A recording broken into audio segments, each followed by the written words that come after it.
apapun yang dapat dibayangkan dan diyakini oleh pikiran manusia bisa dicapai. Bayangkan ada ajaran yang begitu kuat, hampir terlarang, yang jika diterapkan mengubah hidup dari ketakutan menghadapi tagihan di akhir bulan menjadi hidup dengan uang, rasa hormat, dan kebebasan finansial. Seperti rahasia dalam buku kuno yang ditemukan secara kebetulan. Pernahkah kamu merasa bahwa sekuat apapun berusaha, ada yang menghalangi kemajuanmu? Semua orang menyarankan untuk bekerja keras, percaya, namun hidupmu tetap di tempat yang sama. Hari ini aku akan menunjukkan bagaimana Hill, seorang anak yatim piatu dari keluarga miskin, yang menghadapi kesulitan, belajar, gagal, tapi akhirnya berhasil, dan bagaimana kamu bisa menerapkan ajaran terlarang itu sekarang. Ajaran ini ada dalam Alkitab dan karya Hill, dan bisa mengubah realitasmu. Pikirkan betapa seringnya ketidakpastian menghancurkan impian sebelum lahir. Berapa banyak kesempatan yang lewat di depan matamu, dan kamu biarkan hilang karena terlalu banyak berpikir, menimbang pro dan kontra. Menunggu waktu yang sempurna yang tak pernah datang. Disinilah salah satu rahasia terkuat Napoleon Hill. Gabungan pikiran utama dengan kemampuan mengambil keputusan cepat dan tegas. Ketika kamu dikelilingi orang-orang yang berbagi visi yang sama, yang selaras dengan tujuanmu, tercipta kekuatan tak terlihat yang dapat melipat gandakan hasil. Bukan sekadar memiliki teman atau kolega, tetapi membentuk kelompok di mana setiap orang berkontribusi dengan pengetahuan, energi, dan keyakinannya meningkatkan peluang kesuksesan. Berhenti sejenak dan renungkan, berapa kali kamu merasa sendirian, berjuang dengan pikiranmu sendiri, tanpa seseorang untuk berbagi ide atau meringankan beban kesulitan. Kesendirian dalam proses ini bisa menyesakkan. Itulah mengapa pikiran utama menjadi penting. Ia memutus siklus ini dan memungkinkanmu maju dengan lebih jelas, kuat, dan percaya diri. Bayangkan seorang pekerja yang tidak puas dengan pekerjaannya, dibayar rendah, dan tanpa prospek kemajuan. Sendirian ia mungkin bermimpi mengubah hidup, tapi rasa takut melumpuhkannya. Namun ketika ia bergabung dengan 2 atau 3 teman yang juga ingin berwirausaha, mereka memulai sesuatu yang kecil, mungkin toko online atau layanan lingkungan, dan tiba-tiba energi kolektif memberi keberanian untuk maju. Inilah kekuatan pikiran utama dalam aksi. Tetapi tidak cukup hanya mengumpulkan orang di sekitar tujuan bersama jika ketidakpastian masih menguasai hidupmu. Itu seperti rantai tak terlihat yang menahan kaki, sementara dunia bergerak cepat. Hill menunjukkan ini dalam hidupnya sendiri saat ia berusia 25 tahun dan masih menjadi wartawan. Saat itu ia menerima tantangan dari Andrew Carnegie yang mengubah nasibnya. Mendedikasikan 20 tahun untuk mempelajari orang-orang paling sukses pada zamannya, mengekstrak rahasia kekayaan dan kemenangan dari mereka, lalu membagikannya kepada dunia. Carnegie memberinya hanya 60 detik untuk memutuskan. Bayangkan, seorang pemuda miskin di hadapan salah satu orang terkaya dan paling berpengaruh di planet ini, ditekan untuk membuat keputusan yang dapat menentukan seluruh masa depannya. Hill bisa saja ragu, meminta waktu, berpikir untuk berbicara dengan keluarganya, tapi tidak. Ia berkata dan itu mengubah hidupnya selamanya. Bayangkan ketegangan, perut mules, takut akan yang tidak diketahui, tapi juga perasaan telah meraih kesempatan terbesar dalam hidupnya. Inilah kekuatan keputusan langsung, momen yang memisahkan orang-orang yang tertinggal dari mereka yang menciptakan masa depan mereka. Berapa kali kamu memiliki kesempatan untuk mengatakan ya pada sesuatu yang bisa mengubah realitasmu tetapi mundur? Berapa kali kamu berpikir, ini bukan waktu yang tepat dan melihat hidup terus berjalan seperti biasa tanpa kemajuan?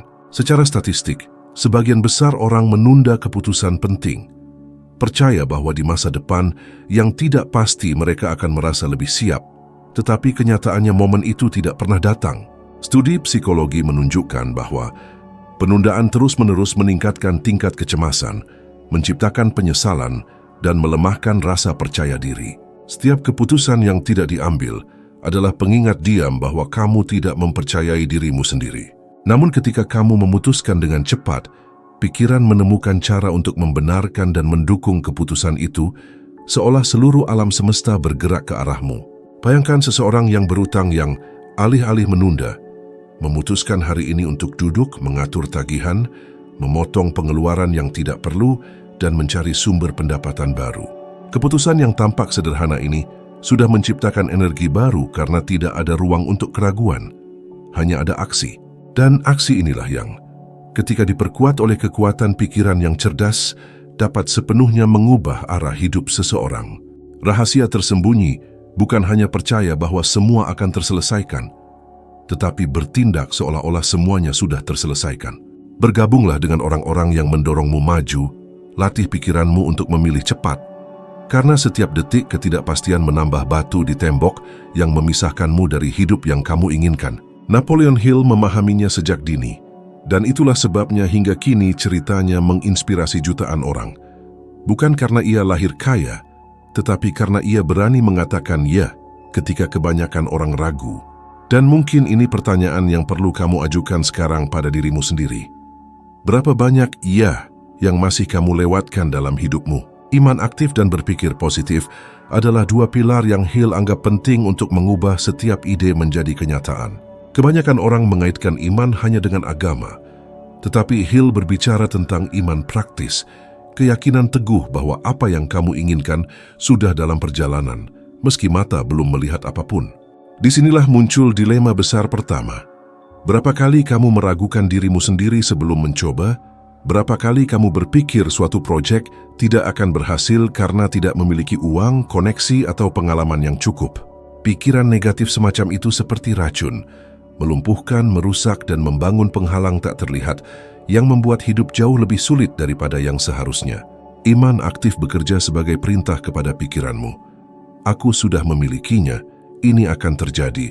Tidak ada yang bisa menghentikanku, dan otak mulai bekerja untukmu. Ilmu modern membuktikannya.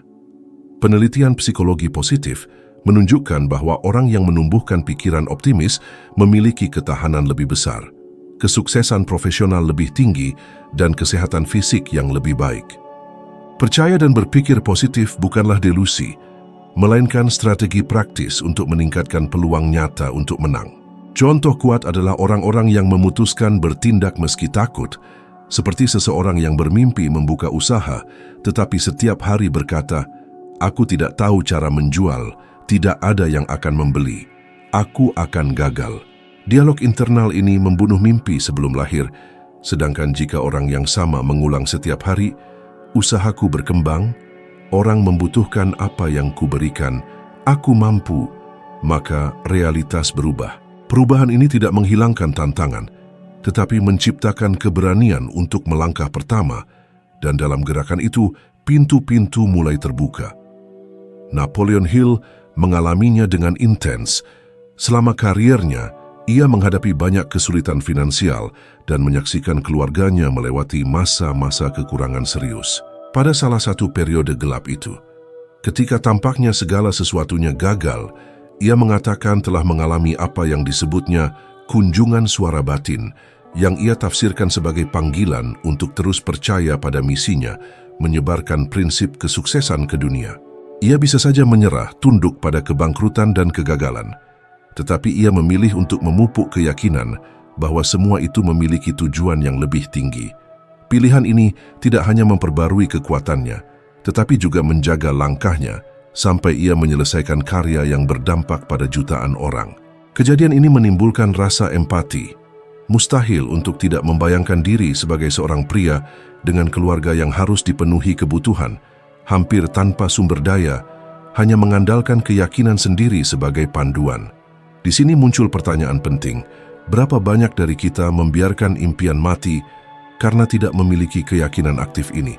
Berapa banyak yang menerima sedikit karena tidak percaya bisa meraih lebih? Mayoritas besar, secara statistik, lebih dari 70% orang dalam survei karier mengaku tidak puas dengan pekerjaan mereka, tetapi tetap terjebak karena tidak percaya bisa mencapai sesuatu yang lebih baik. Jika Anda ingin menerapkan pelajaran ini hari ini, tantangannya sederhana namun kuat. Selama 7 hari ke depan, mulailah hari Anda dengan menyatakan keras-keras afirmasi positif tentang apa yang ingin Anda capai. Tidak perlu langsung besar.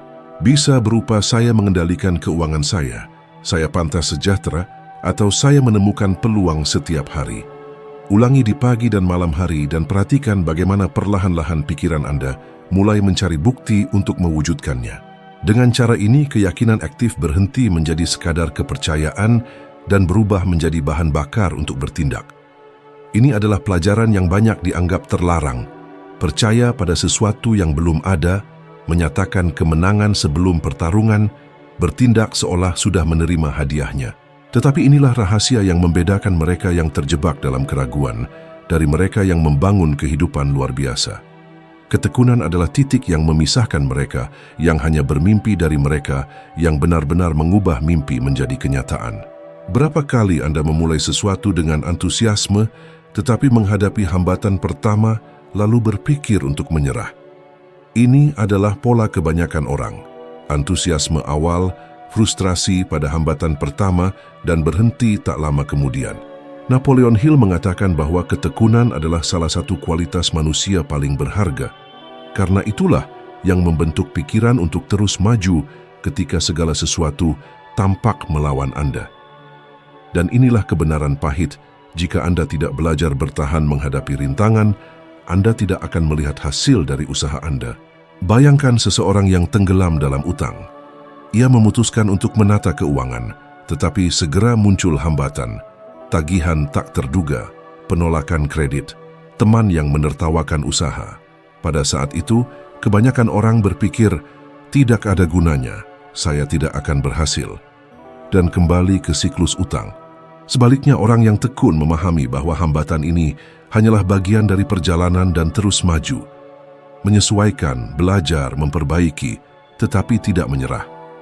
Thomas Edison yang diwawancarai oleh Hill membuktikannya melalui pengalamannya sendiri. Ini adalah contoh khas dari kebenaran ini.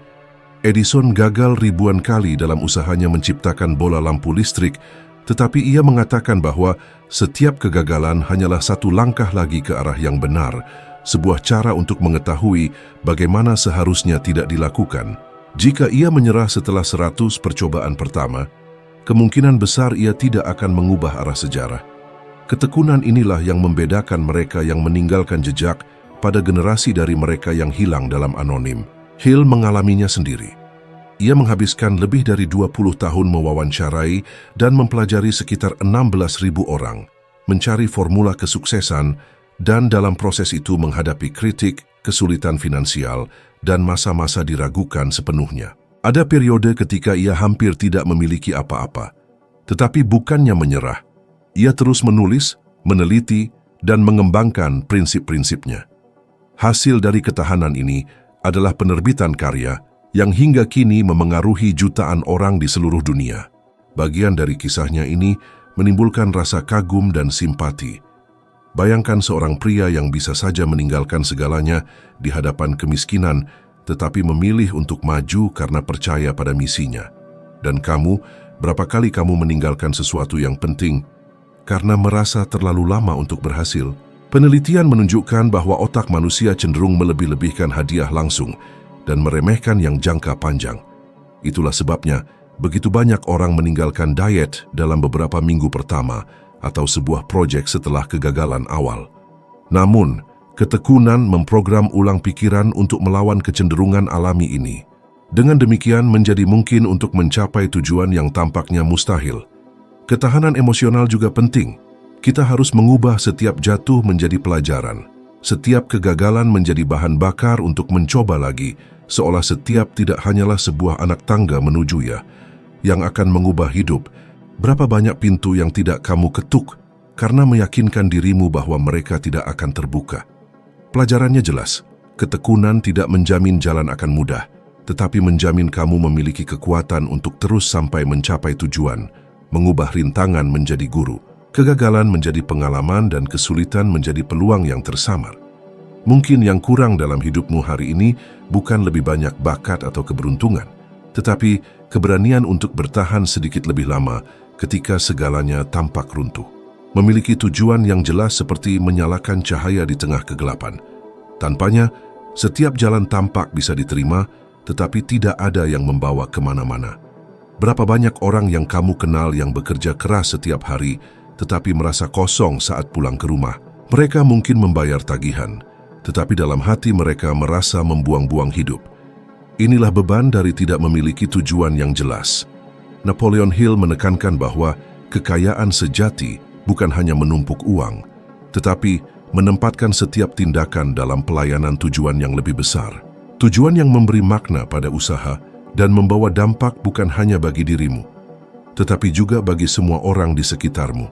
Banyak orang keliru mengira bahwa tujuan adalah sesuatu yang besar, hanya untuk jenius atau jutawan, padahal sebenarnya bisa sederhana dan sehari-hari. Ini bisa berarti membantu keluarga hidup layak, memperbaiki komunitas tempat tinggal, atau menciptakan sesuatu yang memenuhi kebutuhan nyata orang-orang. Ketika uang berhenti menjadi tujuan akhir dan menjadi alat untuk mewujudkan tujuan itu, segalanya berubah. Hal ini mengalir dengan cara yang berbeda dan ada sebuah kebenaran yang tidak nyaman. Seberapa sering Anda bertanya-tanya untuk apa sebenarnya Anda hidup? Apakah Anda bangun dengan motivasi atau hanya karena harus membayar tagihan? Jika hidup Anda hanya tentang bertahan, mungkin saatnya berhenti dan memikirkan kembali kemana energi Anda diarahkan. Hill memahami hal ini dengan baik karena ia sendiri mengalami kedua ekstrem. Ia melewati masa-masa kelimpahan dan juga kesulitan besar. Namun ketika ia menghubungkan misi pribadinya untuk mengajarkan prinsip-prinsip kesuksesan kepada dunia, hidupnya menemukan arah dan kejernihan itu membuatnya teguh menghadapi kritik dan rintangan. Bukan hanya tentang menjadi kaya, tetapi tentang menjalankan misi yang akan meninggalkan warisan. Kesadaran ini membangkitkan sesuatu dalam diri kita. Perpaduan antara rasa hormat dan refleksi atas perjalanan hidup kita sendiri. Pikirkan contoh masa kini. Bill Gates setelah membangun kerajaan miliaran dolar, mendedikasikan kekayaannya untuk menyelesaikan masalah global. Melalui Yayasan Gates, ia mendukung upaya melawan penyakit dan kemiskinan. Ia bisa menyimpan setiap sen hanya untuk dirinya sendiri, tetapi ia memahami bahwa melayani dan berkontribusi memperluas dampak kekayaan. Inilah rahasia yang banyak dianggap terlarang, menggunakan uang bukan hanya sebagai simbol kekuasaan, tetapi sebagai alat transformasi. Ilmu pengetahuan juga membuktikan kekuatan tujuan. Penelitian psikologi menunjukkan bahwa orang yang hidup dengan rasa misi memiliki tingkat kesejahteraan lebih tinggi, lebih sedikit mengalami kecemasan, dan bahkan hidup lebih lama. Tujuan berfungsi sebagai kompas yang mengarahkan keputusan, menjaga fokus, dan memberikan ketahanan menghadapi tantangan. Tanpa tujuan, jalan tampak tak berujung, dan setiap kegagalan terasa seperti kekalahan akhir. Dengan tujuan, setiap rintangan menjadi bagian dari proses. Bayangkan menerapkan pelajaran ini dalam kehidupan sehari-hari. Anda bisa memulai dari yang kecil, memutuskan bahwa sebagian waktu atau uang Anda akan didedikasikan untuk sesuatu yang lebih besar dari diri Anda sendiri. Itu bisa berarti mengajarkan keterampilan kepada seseorang, mendukung proyek sosial, atau sekadar membantu orang di sekitar Anda untuk berkembang. Tindakan sederhana ini mengubah cara Anda memandang hidup, karena kini bukan hanya tentang apa yang Anda peroleh, tetapi tentang jejak yang Anda tinggalkan di dunia. Pada akhirnya, kekayaan yang bertahan bukanlah yang Anda simpan di bank, tetapi yang Anda bangun di hati orang-orang yang tersentuh oleh tujuan Anda. Kombinasi kejernihan dan kontribusi ini menutup siklus kesuksesan, karena uang tanpa tujuan hanyalah kertas, sedangkan uang yang selaras dengan misi menjadi warisan. Namun ada kekuatan diam yang mengontrol hampir semua hasil dalam kehidupan, disiplin mental.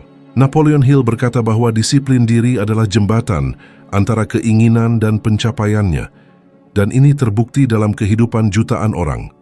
Berapa kali Anda menetapkan tujuan dengan semangat, berjanji untuk menjalani diet, menabung, belajar untuk ujian, tetapi menyerah setelah beberapa hari? Di sela waktu antara janji dan menyerah, inilah kebanyakan orang tersesat. Dan disinilah disiplin mental menjadi pembeda. Ketika Anda melatih pikiran untuk mengatakan tidak pada yang merugikan dan ya pada yang mendekatkan Anda pada tujuan, Anda mulai mengambil kendali atas hidup Anda sendiri. Terlihat sederhana, tetapi pikirkan godaan kecil.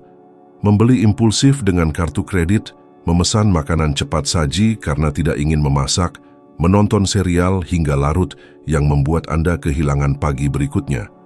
Setiap pilihan ini, sekecil apapun, membangun atau meruntuhkan masa depan Anda. Anda menumpuk bata yang membangun istana hidup Anda, atau sebaliknya, membangun dinding penjara Anda sendiri. Kebenarannya, sebagian besar orang bukanlah budak kurangnya peluang, melainkan kurangnya disiplin. Hill mengalaminya dengan intens. Saat menulis buku Berpikir dan Menjadi Kaya, ia menghadapi hari-hari kekurangan, tekanan, dan keraguan internal. Ada saat-saat di mana ia bisa menyerah, mencari pekerjaan lebih aman dan tunduk pada mediokritas. Namun disiplin, kemampuan untuk tetap konsisten menulis setiap hari, belajar dan mengatur materi, membuat buku itu menjadi kenyataan. Hasilnya tidak hanya bersifat pribadi. Jutaan orang di seluruh dunia mengubah hidup mereka berkat karya ini. Contoh ini menimbulkan kekaguman sekaligus ketidaknyamanan. Apakah kita akan memiliki disiplin yang sama jika berada di posisinya? Disiplin mental bukan bakat, melainkan kebiasaan yang dibangun. Neuroscience menunjukkan otak manusia bekerja seperti otot. Semakin sering Anda mengulang perilaku, semakin kuat sirkuit saraf yang membuatnya menjadi otomatis. Artinya, semakin sering Anda melatih disiplin pada hal kecil, semakin mudah menerapkannya pada tujuan besar. Studi Universitas Stanford menunjukkan bahwa orang yang mampu menunda kepuasan cenderung meraih lebih banyak kesuksesan finansial dan profesional. Eksperimen marshmallow terkenal menunjukkan anak-anak yang menahan godaan memiliki hasil akademis dan pribadi lebih baik bertahun-tahun kemudian. Bayangkan penerapannya dalam kehidupan sehari-hari. Jika Anda memutuskan menabung sebagian gaji, disiplin mental mencegah pengeluaran tidak perlu. Jika Anda memutuskan belajar 1 jam setiap hari, disiplin mental membuat Anda membuka buku meski lelah. Jika Anda memutuskan berwirausaha, disiplin mental menjaga Anda tetap bekerja meski tidak ada yang percaya pada Anda.